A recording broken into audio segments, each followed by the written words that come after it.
Hello বন্ধুরা, good morning. আশা করছি সবাই খুব ভালো আছো আর সুস্থ আছো, আর আমরাও ভালো আছি। আমার আরও একটি নতুন ব্লগে তোমাদের সবাইকে অনেক অনেক স্বাগত আর ভালোবাসা জানাই। আশা করছি আজকের ব্লগটা তোমাদের ভালো লাগবে, তো সম্পূর্ণ ভিডিওটা দেখার অনুরোধ রইল। এখন বাজছে ওই সকাল 8:30 মতন, আর এখন থেকে তোমাদেরকে সাথে নিয়ে ব্লগটা স্টার্ট করছি। মেয়েকে স্কুলে ছেড়ে দিয়ে এলাম, আর তারপরে এসে না এসেই প্রথমে আগে বাসি বিছানাটা ক্লিন করে নিচ্ছি, কারণ বাসি বিছানা বেশিক্ষণ পড়ে থাকলে ভালো লাগে না, আর বাসি ঘর বাসি বিছানা বেশিক্ষণ ফেলে রাখা উচিত নয়। মেয়ের তো পরীক্ষা শেষ হয়ে গেছে আর ওদের স্কুল এখন আপাতত ছুটি আছে, তো মাঝখানে যেহেতু হোলি পড়ে গেছে তাই ওদের স্কুলে অ্যাডভান্স হোলি সেলিব্রেশন হলো আজকে, আর সেই জন্যই মিষ্টুকে স্কুলে নিয়ে গেছিলাম। আর ওকে ছেড়ে দিয়ে এসে ড্রেসটা চেঞ্জ করিনি, আর এসে পর ড্রেসটা চেঞ্জ না করেই বিছানাটা গোছগাছ করে নিলাম, কারণ 1 ঘন্টা তো দেখতে দেখতে কেটে যাবে, আবার 1 ঘন্টা পরে ওকে আনতে যাওয়ারও ছিল।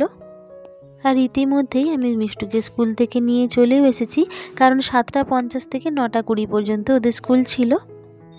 আর এখন বাজে ওই 9:30 মতন। তো কাজের দিদি বাসনগুলো ধুয়ে রেখে দিয়ে গেছে, আর সেই বাসনগুলো এখন গোছগাছ করে নিচ্ছি। মিষ্টুকে স্কুলে যাওয়ার সময় একটুখানি ওটস খাইয়ে পাঠিয়েছিলাম, তো কিছুদিন আগে শরীরটা খারাপ হওয়ার জন্য এখনও পর্যন্ত সেভাবে খাওয়া দাওয়াটাও করতে পারছে না। ওই কিছুক্ষণ ছাড়া ছাড়া একটু একটু করে খাওয়াতে হচ্ছে। তো এখন ওকে একটু রুটি দিয়ে দিচ্ছি, আর একটা মিষ্টি, আর দেব আলুর তরকারি। সকালবেলায় ভাগনার জন্য রুটি আর আলুর তরকারি বানানো হয়েছিল, তো সেটাই ওকে এখন খাইয়ে দিচ্ছি। আর দেখো মিষ্টু স্কুল থেকে এসে না এসেই প্লাস্টিক ক্লে খেলনা এই সমস্ত নিয়ে বসে পড়েছে, আর ও খেলতে খেলতেই এখন ওকে খাইয়ে দেব।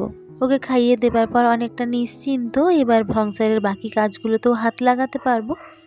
তো মিষ্টুকে খাইয়ে দিয়ে আমিও 2টো রুটি আর আলুর তরকারি খেলাম।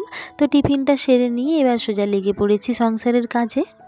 আর এই তো টিভির যে র্যাকটা ভীষণ ধুলো পড়েছিল, তো এখানে এত তার রয়েছে, ওয়াইফাইয়ের তার, টিভির তার, এই সমস্ত তারগুলো সরিয়ে সরিয়ে মুছতে বেশ ভয়ই লাগে, কারণ একটা তার যদি একটু নড়াচড়া হয়ে যায় তাহলে কিন্তু লুজ হয়ে যাবে, আর লুজ হয়ে গেলেই কিন্তু সেখানে ওয়াইফাই হোক বা টিভির হোক কানেকশানে তখন অসুবিধা হবে। তো খুব সাবধানে ধীরে সুস্থে মোছামুছিগুলো করে নিয়েছি, আর এরপরেই আমি একটু বেরিয়েছিলাম। মেয়ের শরীর খারাপের সময় কতগুলো টেস্ট করানো হয়েছিল, আর সেই সময় ইউরিন টেস্টটাও বাকি ছিল। তো ইউরিন টেস্টের রিপোর্টটা তো 3 দিন পরে দেয়, আর সেই রিপোর্টটাই আনতে গেছিলাম। আর রিপোর্টটাই মোটামুটি সমস্ত কিছুই নর্মাল আছে, সেরকম ভয়ের কিছু নেই। এখন মেয়ে আপাতত সুস্থও আছে। রিপোর্টটা নিয়ে ফেরার পথে রেশনটাও তুলে নিয়েছি, কারণ হাজব্যান্ড যেহেতু বাড়িতে থাকে না, তো এই সমস্ত কাজগুলো আমাকেই করতে হয়। বাড়িতে যদি হাজব্যান্ডরা না থাকে তাহলে কিন্তু অনেকটাই অসুবিধার সম্মুখীন হতে হয়, আর তখন কিন্তু আমাদেরকে বাড়ির বউয়ের দায়িত্ব প্লাস ছেলের দায়িত্বটাও পালন করতে হয়। তো যাই হোক, বাড়ি ফিরে ড্রেসটা কিন্তু আর চেঞ্জ করিনি, কারণ বাইরের কাজগুলো সারলাম, আর এই জামাটা আজকে কেচেও দেবো। আর এখন দেখো ডাইনিং টেবিলটাও একটু ভালোভাবে গোছগাছ করে নিচ্ছি, আর একটু ঝাড়পোছ করে দিচ্ছি, কারণ প্রচণ্ড অগোছালো হয়েছিল। আর যে কোনো জিনিস একটু গোছগাছ করে পরিষ্কার পরিচ্ছন্ন করে রাখলে কিন্তু সেটা দেখতেও বেশ ভালো লাগে। আর পরিষ্কার পরিচ্ছন্নতা কিন্তু আমাদের পজিটিভ এনার্জি যোগায়, আর এর থেকে কিন্তু আমরা কাজ করতেও বেশ অনুপ্রাণিত হই। আর এই যে জামা কাপড়গুলো কালকে রাত্রেবেলায় গোছগাছ করে খাটের এই স্ট্যান্ডের মধ্যে রেখে দিয়েছিলাম, আর কালকে এই আলনার মধ্যে রাখা হয়নি, আর এখন জামা কাপড়গুলো নিয়ে এসে আগে আলনায় সুন্দরভাবে গুছিয়ে রেখে দিচ্ছি। আমার হাজব্যান্ডের জামা কাপড়গুলো একদম একটু সামনাসামনি রাখতে হয়, কারণ চোখের সামনে সে জিনিস খুঁজে না পেলে একদম চিৎকার চেঁচামেচি শুরু করে দেয়। আর সপ্তাহে ওই একটা দিনের জন্যই তো বাড়িতে আসে, আর ওই বাড়িতে এসে পর হাতের সামনে বা চোখের সামনে যদি কোনো জিনিস দেখতে না পাই তাহলে তো আর চিৎকার চেঁচামেচির শেষ নেই। তো যাই হোক, টুকটাক কাজকর্মগুলো সব সেরে নিয়ে এবার সোজা চলে এসেছি রান্নাঘরে, আর এখন দেখো মাছগুলো ভেজে নিচ্ছি। সকালবেলায় যখন মেয়েকে স্কুলে ছেড়ে দিয়ে 1 ঘন্টার জন্য বাড়িতে এসেছিলাম, সেই সময় কিন্তু রান্নাটা আমি অনেকটাই এগিয়ে নিয়েছি। 2টো তরকারি ভাত ওই 1 ঘন্টার মধ্যেই করে ফেলেছিলাম, আর তখন যেহেতু মাছটা আনা ছিল না তাই মাছটা করতে পারিনি। সব রকম সবজি দিয়ে সেদ্ধ ঝোলটা কিন্তু আমাদের বাড়িতে প্রত্যেক দিনই হয়, আসলে বাচ্চাদেরকে এই সেদ্ধ ঝোলটাই দেওয়া হয়। আর এই নিরামিষ সবজির ঝোল একদমই খাওয়া যায় না, কিন্তু নিরামিষ রান্না করতে হয়, কারণ আমার ঠাকুমা শাশুড়ির জন্য ঝোলটা আগে তুলে রেখে দিয়ে তারপরে আমাদের মাছ দিয়ে আর পেঁয়াজ দিয়ে ছকে নেওয়া হয়। ব্যাস এইটুকুনি রান্না অবশিষ্ট ছিল, আর এটাও আমার এখন হয়ে গেছে। তো রান্না মোটামুটি সমস্ত কিছুই কমপ্লিট। তো বন্ধুরা, আবার সেই বলা কথাটা আরেকবার বলে নিচ্ছি, যদি ভিডিওটার এই পর্যন্ত আমার কোনো নতুন বন্ধু থেকে থাকো, আর যদি ব্লগটা তোমাদের কিছুটা ভালো লেগে থাকে, তাহলে প্লিজ একটা লাইক আর কমেন্ট করে দিও। আর যদি ভিডিওগুলো ভালো লাগে আর এরকম নতুন নতুন ভিডিও দেখতে চাও, তাহলে আমার চ্যানেলটা সাবস্ক্রাইব করে আমার এই ছোট্ট পরিবারের পাশে থাকতে পারো। আর আমার যে সমস্ত বন্ধুরা চ্যানেলটিকে অলরেডি সাবস্ক্রাইব করে রেখেছো, তোমাদেরকে জানাই অসংখ্য ধন্যবাদ। তো রান্নাবান্নার পরে গ্যাসটাও ভালোভাবে মুছে নিয়েছি, আর মুছে নিয়ে সোজা চলে এসেছি ওপরে। তো ওপরে এসে পর আমি মুখটা আগে ভালোভাবে ফেস ওয়াশ দিয়ে ধুয়ে নিয়েছিলাম, আর ভাবলাম যে আজকে একটু প্যাক লাগিয়ে নিই। সংসারের চাপে কিন্তু আমাদের নিজেদের কোনো যত্নই আমরা করতে পারি না। সারাদিন শুধু সংসার, স্বামী, সন্তান এদের কথা ভাবতে ভাবতেই কিন্তু টাইমটা চলে যায়। প্যাকটা লাগিয়ে যে 10 মিনিট বসবো তারও কিন্তু উপায় নেই। আর ঘরটাও ঝাড় দিতে বাকি ছিল, তাই ভাবলাম মুখে প্যাকটা লাগিয়ে নিই, আর ঘরটা ঝাড় দিতে তো 10 মিনিট লাগবে। তো সেই সময়টাই প্যাকটা বেশ ভালোভাবে শুকনো হয়ে যাবে। তো দেখো, প্যাকটা লাগিয়ে আমার ঘরটা ঝাড় দিতে দিতে বেশ ভালোভাবে শুকনোও হয়ে গেছে। তো এবারে স্নান করতেও চলে এলাম।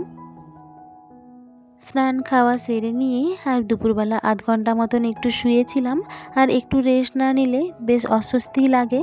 আর দেখো, অনেকগুলো জামা কাপড়ই জমে আছে। ওই যে ব্যালকনিতে দেখছো জামা কাপড়গুলো মেলা আছে। তো কালকে সকালবেলায় যে জামা কাপড়গুলো মিলেছিলাম সেগুলোই এখন তুলে রেখেছি, আর আজকে জামা কাপড়গুলো আবার ব্যালকনিতে মিলে দিয়েছি। আর এখন বাজছে ওই 4:30-5টা মতন।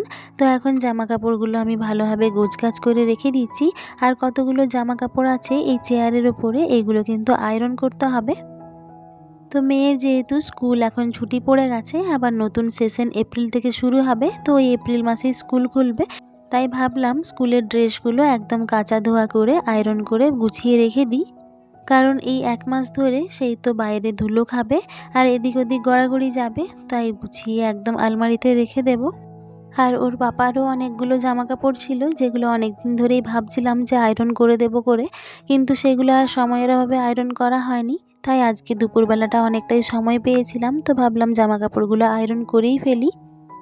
অনেকগুলোই জামা কাপড় আছে আয়রন করতে। তো প্রথমে ভেবেছিলাম যে লন্ড্রিতে দিয়ে দেব, ওরা এখানে আয়রন করে দেবে, কিন্তু এতগুলো জামা আয়রন করতে কিন্তু অনেকগুলোই টাকা খরচা হবে। আর গৃহিণী হিসেবে আমরা কিন্তু প্রত্যেকেই আমাদের হাজব্যান্ডের পকেটের দিকটাও খেয়াল রাখি।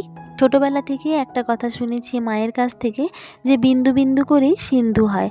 আর সেই জায়গায় দাঁড়িয়ে আমরা যদি একটু একটু করে সাশ্রয় করতে পারি, তাহলে কিন্তু আমরা পরবর্তীকালে অনেকটাই সঞ্চয় করতে পারবো। আর সেটা কিন্তু আমাদের সংসারেরই কাজে লাগবে, আর আমাদের সংসারের জন্য কিন্তু অনেকটাই উপকার হবে। তো যাই হোক, প্রায় সন্ধেই হয়ে এলো। আজকে কিন্তু এতগুলো জামা কাপড় আয়রন করা সম্ভব হয়ে উঠবে না। তো যতগুলো হয় ততগুলোই করব, আর বাকিগুলো রেখে দেবো, সেগুলো আবার পরে কোনো একটা দিনে করে নেব। আর এখন জানলা দরজাগুলোও বন্ধ করে দিচ্ছি।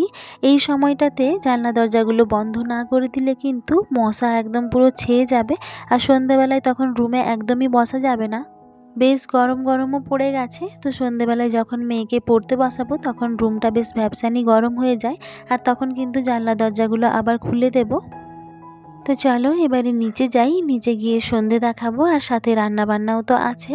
তো সমস্ত কিছু কমপ্লিট করতে হবে। তো আজকের মতন ভিডিওটা এই পর্যন্তই রাখছি। দেখা হবে আরও একটি নতুন ব্লগে। ততক্ষণ সবাই ভালো থেকো, সুস্থ থেকো। টাটা।